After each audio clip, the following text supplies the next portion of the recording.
আসসালামু আলাইকুম ফেসবুক বন্ধুরা। তো আজকে বিলেতে আসলাম একটু ঘোরাফেরা করতে। অনেক সুন্দর বিলের একটি প্রাকৃতিক দৃশ্য, চারিদিকে সবুজ শ্যামল ঘাস পাতায় আচ্ছন্ন হয়েছে। অনেক সুন্দর একটি প্রকৃতি। দেখুন, গোটা বিলেতে বর্ষাকালীন জমির ধান হয়েছে।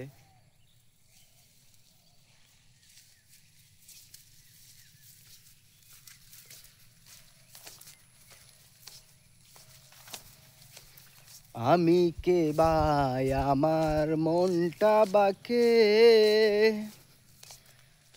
আজও পারলাম না আমার মনকে বুঝাইতে।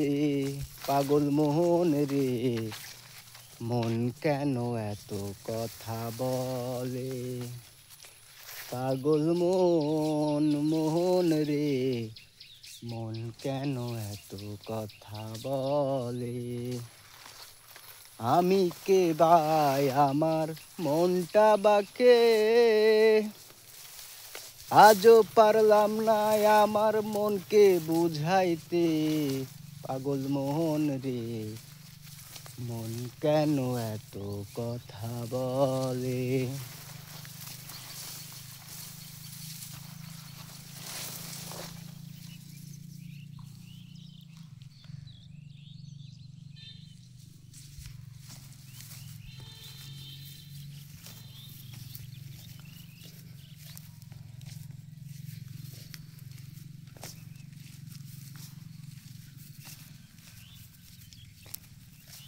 অনেক সুন্দর প্রকৃতির একটি দৃশ্য।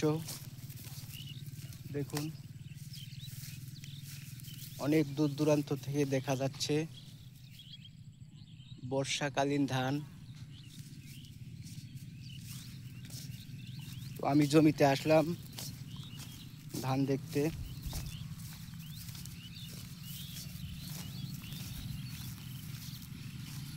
আসসালামু আলাইকুম, সবাই ভালো থাকবেন। ধন্যবাদ।